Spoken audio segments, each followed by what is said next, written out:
What is going on, you guys? I'm your host, Stacey Cole Morgan, and you are listening to the MorganMan Sports Podcast here on Spotify, Google Podcasts, GoodPod HQ, or wherever you find your preferred podcast.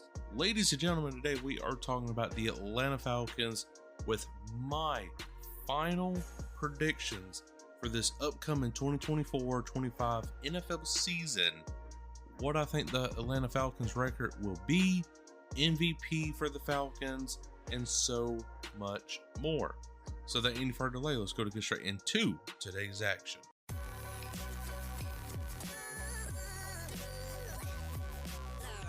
The following is a presentation of the Belly Up Sports Media Network.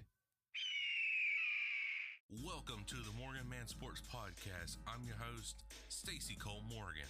Here on the MorganMan Sports Podcast, we talk Atlanta Falcons news, pre-game predictions, and all other news surrounding the Atlanta Falcons. Touchdown, Atlanta! Also on the podcast, we talk Call of Duty League, esports covering Roster Mania, major predictions, COD champs, player trades, and much more to get you ready for every single CDL weekend. Scuff goes through, and Scuff stands, wins the one-on-one in optic with the reverse sweep. If that sounds good with you, put on your Falcons jersey, grab your gaming headset, and let's get the show started.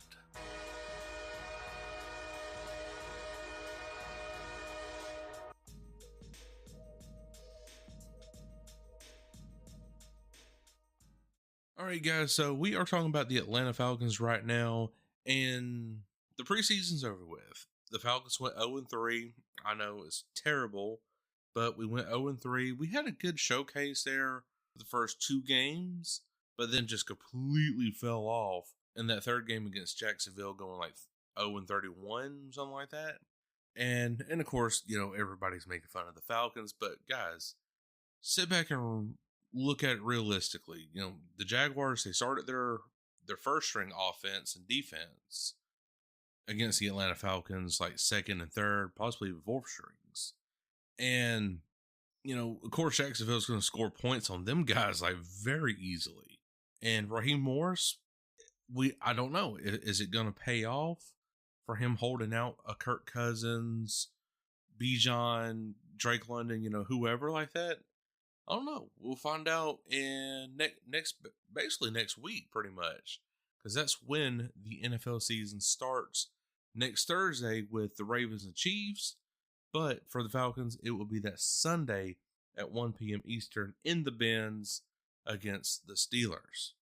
So let's talk about some predictions right here. So before I go in the overall record, I just want to say that for the MVP, I would have to sit here and really consider Bijan to become the MVP this season.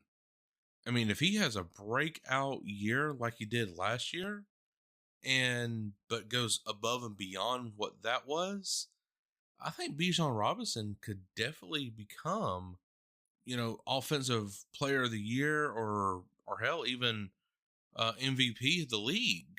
I mean, my gosh. That would be such a great achievement, not only for Bijan, but, you know, for the Atlanta Falcons, because that would technically be like our first non-quarterback to ever win that right there. So, hey, I wouldn't be opposed of it. Now, talking about like offensive player of the year, dude, I would definitely have to say Drake London, maybe, because Drake London is supposed to make a huge step this season going forward under this new, you know, led offense and, you know, overall coach staff by Raheem Morris. So he's supposed to take a huge step, but also Kyle Pitts, you know, you can't forget about him. But I would think my pick would be Drake London, excuse me. But now speaking of Kyle Pitts, I think comeback player of the year, and I really hate to say it for Kyle Pitts, but you know, Kyle Pitts has not shown his Florida Gator, you know, mentality in the Atlanta Falcons uniform yet. He just hasn't. And I think that Eric Robinson, our OC for the Atlanta Falcons, can bring that out. And if he does, this could be a breakout year for Kyle Pitts and become, you know, comeback player of the year. Just simply because has it been very productive? And now all of a sudden you change gears in Kyle Pitts' workout and routine and, route run and everything, and start scoring touchdowns left and right and get, 1,000+ yards at receiving. The dude's going to be unstoppable, and I think that would be enough, to have comeback player of the year. For defensive player of the year, guys, I would sit here and argue that Grady Jarrett, because now he's definitely got some freaking just dogs on that defensive line.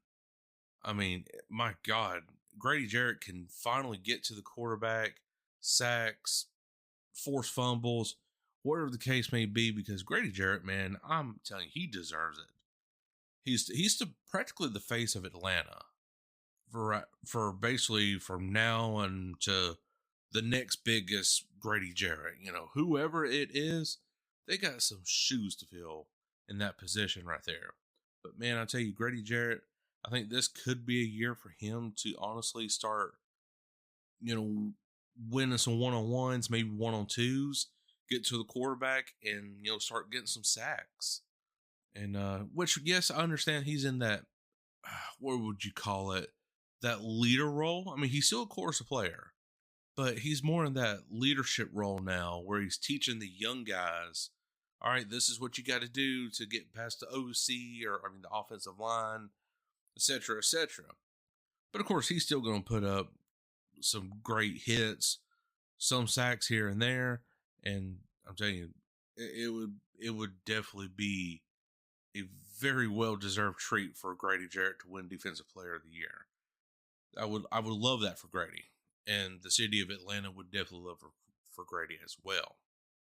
I'm not really going to sit here and say that I have an Rookie of the Year kind of award, because Michael Penix Jr., he's going to be benched.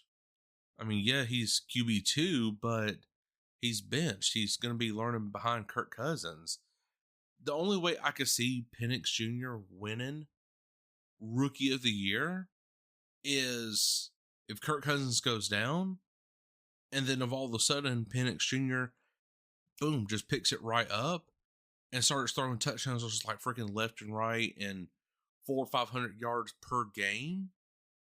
Halfway through the season, I could sit here and legit say that would be enough to win Rookie of the Year.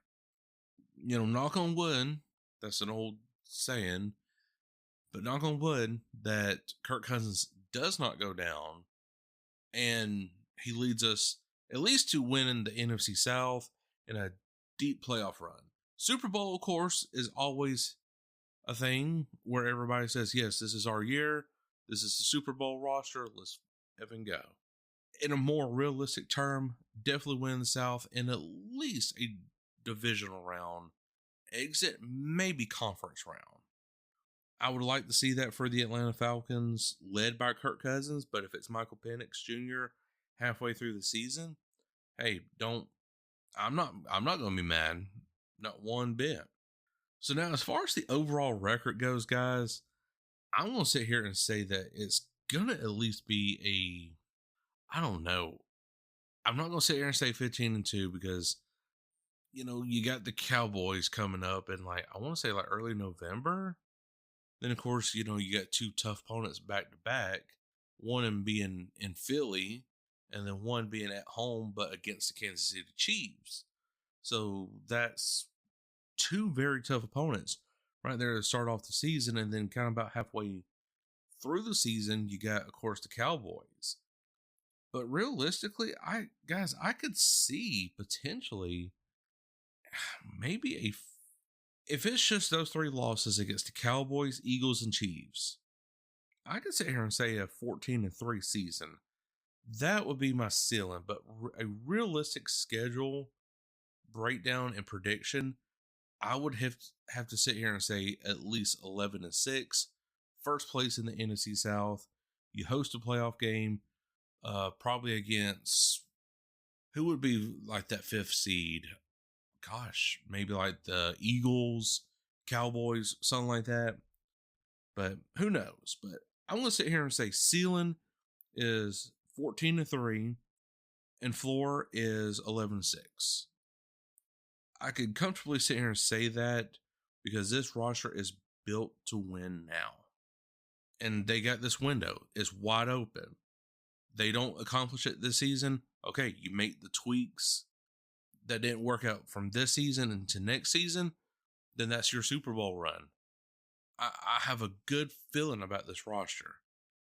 Again, as history has shown, there's been a lot of just, oh, we falconed it up. So we'll have to wait and see.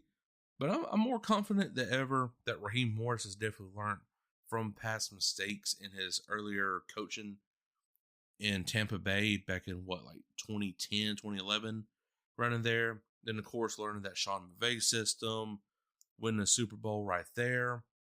It is what it is, guys, but that is my honest predictions, the final honest predictions of the 2024-25 NFL season for the Atlanta Falcons. What is your predictions for the Atlanta Falcons, guys? Let me know on Twitter at MMS Stacey Morgan or in the comment section on Spotify.